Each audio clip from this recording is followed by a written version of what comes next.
આગાહી કરવામાં આવી છે। હવામાન વિભાગે કમોસમી વરસાદ અને તાપમાનને લઈને આગાહી કરી છે। આજે સૌરાષ્ટ્રના ભાગોમાં કમોસમી વરસાદ ખાબકી શકે છે।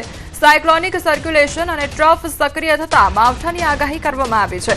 રાજકોટ, મોરબી, બોટાદ, ભાવનગર, અમરેલી અને કચ્છ સહિતમાં કમોસમી વરસાદ વરસી શકે છે। 6 से लेकर 12 मई तक इसमें 6 तारीख को आइसोलेटेड क्षेत्रों में उत्तर से लेकर दक्षिण मध्य भाग सौराष्ट्र कच्छ की हल्का से मध्यम बरसात का संभावना रहेगा मेघ गर्जना के साथ। जो डिस्ट्रिक्ट इसमें हम लोग आज दे रहे हैं अमरेली, भावनगर, बोटाद, मोरबी, राजकोट और कच्छ के लिए दिया गया है। तो आगामी 3 दिवस तापमान में कोई मोटो फेरफार नहीं जोवा मळे। आगामी 3 दिवस बाद तापमान में थई शके छे वधारो। तापमान में 2 થી 3 डिग्रीनो थई शके छे वधारो। 40 डिग्री सुधी जई शके छे तापमाननो पारो। अगले 3 दिन तक कोई तापमान में बड़ा बदलाव नहीं रहेगा, लेकिन उसके आगे तापमान में बढ़तर रहेगा, ग्रेजुअल राइज रहेगा 2 से 3 डिग्री सेंटीग्रेड। और जो अधिकतम तापमान का मोटा मोटी में बोला जाए तो आइसोलेटेड क्षेत्रों में जो तापमान है 40 डिग्री से आइसोलेटेड प्लेसेस में रहने का संभावना रहेगा। प्रधानमंत्री नरेन्द्र मोदी आवशे गुजरातना प्रवासे, त्यारे पीएम मोदीना गुजरात प्रवासे तैयारी अंगे धमधमाट શરૂ કરી દેવામાં આવ્યો છે। પ્રદેશ ભાજપ કાર્યાલય કમલમ ખાતે બેઠક મળી છે। સૌરાષ્ટ્ર ઝોનના નેતાઓની પ્રદેશ ભાજપ કાર્યાલય ખાતે બેઠક મળી। તો બેઠકમાં ભાજપના સૌરાષ્ટ્ર ઝોનના ધારાસભ્ય, જિલ્લા પ્રમુખો અને જિલ્લા મહામંત્રીઓ હાજરી આપી છે। પ્રદેશ મહામંત્રી અનિરુદ્ધ દવેની અધ્યક્ષતામાં બેઠક મળી। બેઠકમાં પ્રધાનમંત્રી નરેન્દ્ર મોદી સોમનાથ પ્રવાસની રૂપરેખા અંગે મંથન કરવામાં આવ્યું। પશ્ચિમ બંગાળની વિજય બાદ ગુજરાત પ્રવાસને લઈને અનેરો ઉત્સાહ પણ જોવા મળી રહ્યો છે।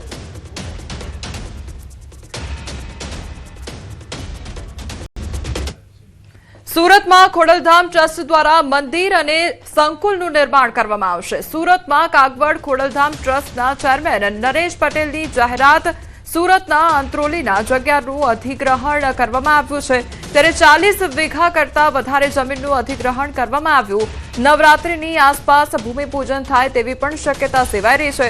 નવરાત્રી બાદ સંકુલનું निर्माण कार्य શરૂ થશે, તો સંકુલમાં મંદિર સાથેની સુવિધા ઊભી કરવામાં આવશે। આરોગ્ય, શિક્ષણ તેમજ સમાધાન પંચ જેવા સેવા કાર્યો પણ શરૂ કરવામાં આવશે।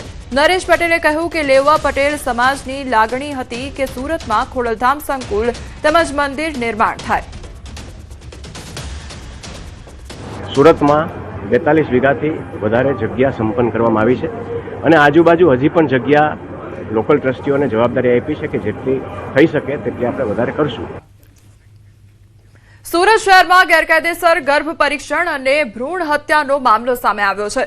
વરાછા વિસ્તારમાં આવેલી મમતા મલ્ટી સ્પેશિયાલિટી હોસ્પિટલ પર આરોગ્ય વિભાગ અને વરાછા પોલીસ દ્વારા સંયુક્ત રેડ પાડવામાં આવતા ચોંકાવનારા ખુલાસાઓ સામે આવ્યા છે। 6 નવેમ્બર 2025ના રોજ આ હોસ્પિટલને લઈને કાર્યવાહી કરવામાં આવી હતી। અગાઉ આ જ સ્થળે શિવાય નામની હોસ્પિટલ ચાલતી હતી।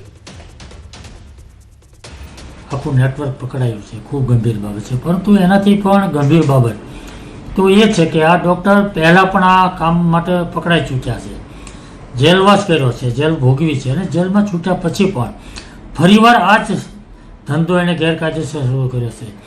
મને એવું લાગે છે કે વહીવટી તંત્ર આવા લોકોને ઉપર બાજ નજર રાખવી જોઈએ અને આવા લોકો જે પકડાય છે એની સામે એવી કડક કાર્યવાહી કરવી જોઈએ, એવી કડક સજા થવી જોઈએ કે જેનાથી બીજી વાર આ ખોટા કામો કરવા માટેની હિંમત ના ચાલે। ડૉક્ટર નથી પણ ફાર્માસિસ્ટ છે, એમને પકડી અને પોલીસ કેસ કરી જે બહેનો હતા એમને સિવિલમાં તપાસ અર્થે મોકલી દેવામાં। એમની આ જ વ્યક્તિ જે ફાર્માસિસ્ટ છે, ડૉક્ટર નથી, અગાઉ પણ 2025માં ગર્ભ પરીક્ષણ અને ગર્ભપાતના કેસમાં પકડાયો હતો, તો એમને માફ નહીં કરી શકાય। જિલ્લા આરોગ્ય અધિકારીને શોકોદની નોટિસ પણ પાઠવી દેવામાં આવી છે। સમાચારોમાં આગળ વધીએ તે પહેલા રોકાઈશું એક બ્રેક માટે।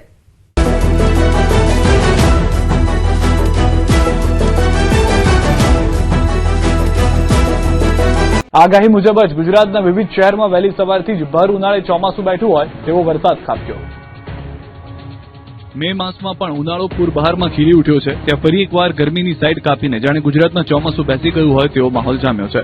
ઉત્તર ગુજરાત, મધ્ય ગુજરાત અને દક્ષિણ ગુજરાતમાં મંગળવારે આકાશમાંથી આફત વરસી, જેથી ખેડૂતોની મહેનત પર પાણી ફરી વળ્યું.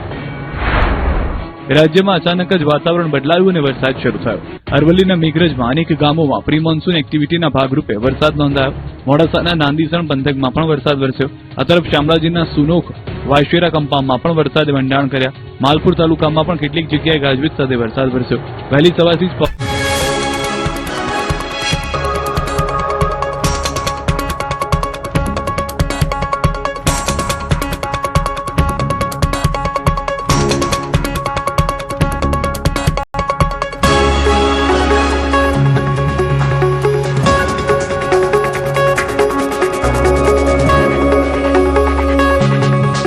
આગાહી મુજબ જ ગુજરાતના વિવિધ શહેરમાં વહેલી સવારથી જ ભર ઉનાળે ચોમાસું બેઠું હોય તેવો વરસાદ ખાબક્યો. મે માસમાં પણ ઉનાળો પૂરબહારમાં ખીલી ઉઠ્યો છે ત્યાં ફરી એકવાર ગરમીની સાઈડ કાપીને જાણે ગુજરાતમાં ચોમાસું બેસી ગયું હોય તેવો માહોલ જામ્યો છે. ઉત્તર ગુજરાત, મધ્ય ગુજરાત અને દક્ષિણ ગુજરાતમાં મંગળવારે આકાશમાંથી આફત વરસી, જેથી ખેડૂતોની મહેનત પર પાણી ફરી વળ્યું. રાજ્યમાં અચાનક જ વાતાવરણ બદલાયું અને વરસાદ શરૂ થયો. અરવલ્લીના મેઘરજમાં અનેક ગામોમાં પ્રી મોન્સૂન એક્ટિવિટીના ભાગરૂપે વરસાદ નોંધાયો. મોડાસાના નાંદીસણ પંથકમાં પણ વરસાદ વરસ્યો. આ તરફ શામળાજીના સુનોખ, વાયશેરા કંપામાં પણ વરસાદે વંડાણ કર્યા. માલપુર તાલુકામાં પણ કેટલીક જગ્યાએ ગાજવીજ સાથે વરસાદ વરસ્યો. વહેલી સવારથી જ પવન સાથે વરસાદ પડતા રસ્તા પાણી થઈ ગયા. યાત્રાધામ શામળાજીમાં વહેલી સવારે વરસાદી વાતાવરણ સર્જાયું, જેના કારણે ભયંકર ઉકળાટમાંથી લોકોને આંશિક રાહત મળી. જોકે ખેડૂતોની ચિંતામાં વધારો થયો. આ તરફ મધ્ય ગુજરાતમાં પણ સવારે જ મેઘ સવારી આવી પહોંચી. દાહોદ જિલ્લાના વાતાવરણમાં અચાનક પલટો આવ્યો, જેના કારણે વાતાવરણમાં ઠંડક પ્રસરી. પવનના સુસવાટા સાથે કમોસમી વરસાદે પધરામણી કરી. લીંબડી સહિતના આસપાસના વિસ્તારોમાં વરસાદ નોંધાયો. મહીસાગર જિલ્લામાં પણ મોસમનો મિજાજ અચાનક બદલાઈ ગયો. કડાણા તાલુકાના સરહદીય વિસ્તારમાં વરસાદી વાતાવરણ જોવા મળ્યું. કડાણા તાલુકાના ગોધર, જોગણ, રાકાકોટ સહિતના ગ્રામ્ય વિસ્તારોમાં વરસાદથી વાતાવરણમાં ઠંડક પ્રસરી. આ તરફ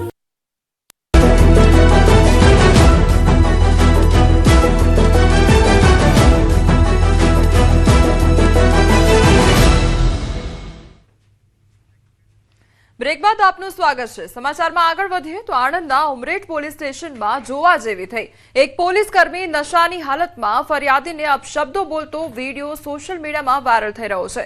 જનસંપર્ક ઓફિસમાં પોલીસ કર્મીનો દારૂના નશાની હાલતમાં ફરિયાદીને ગમે તેમ બોલતો કેમેરામાં કેદ થયો અને તેનો વિડીયો હાલ વાયરલ થઈ રહ્યો છે. તો પોલીસ કર્મી કોણ છે તેની જાણ હજુ થઈ નથી. આ વિડીયોની પુષ્ટિ ન્યૂઝ 18 ગુજરાતી કરતું નથી, પણ વિડીયો સમગ્ર ઉમરેઠ તાલુકામાં હાલ વાયરલ થઈ રહ્યો છે.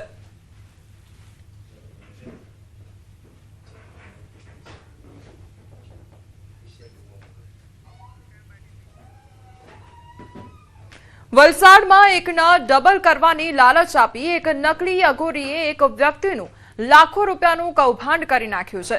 વલસાડના ઉમરગામ પોલીસ સ્ટેશનની હદમાં એક વૃદ્ધ ફરિયાદીએ ફરિયાદ નોંધાવી કે કેટલાક ઢોંગી બાબાઓએ વૃદ્ધને એવી હૈયાધારણા આપી હતી કે માતાજીની કૃપા થશે અને પૈસા ડબલ થશે તેવું કહીને 19 લાખથી વધારે રકમ ઓનલાઈન ટ્રાન્સફર કરાવી લીધી, જે બાદ છેતરાયાનું માલુમ પડ્યું હતું અને આ મામલે વલસાડ સાયબર ક્રાઇમ પોલીસને મોટી સફળતા મળી છે. પોલીસે મહીસાગર જિલ્લામાંથી નકલી અઘોરી બાબાઓની એક ગેંગ ઝડપી છે. તો પોલીસે 5 આરોપીઓની ધરપકડ કરી છે અને મહીસાગર જિલ્લાના આ ઠગ ગેંગ હાલે પોલીસ રિમાન્ડમાં છે.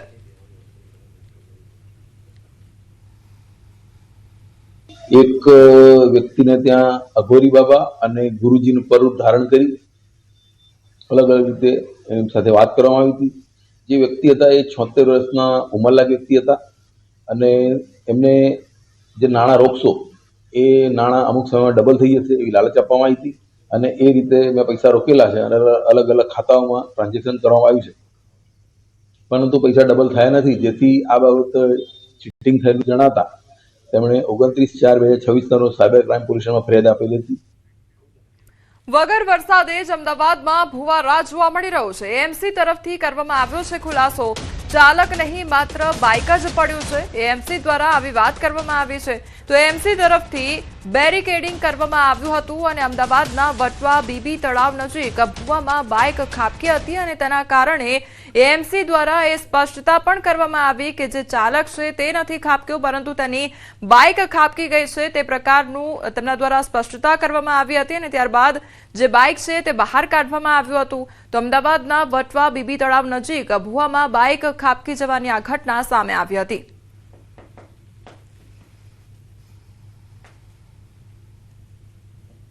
મળેલ માહિતી મુજબ એ સ્લીપ એની બાઇક સ્લીપ થઈ જતા એ પડેલ એ ખાડા એ પોતે ખાડામાં નથી પડેલો પણ એની બાઇક ખાડામાં પડી ગઈ હતી.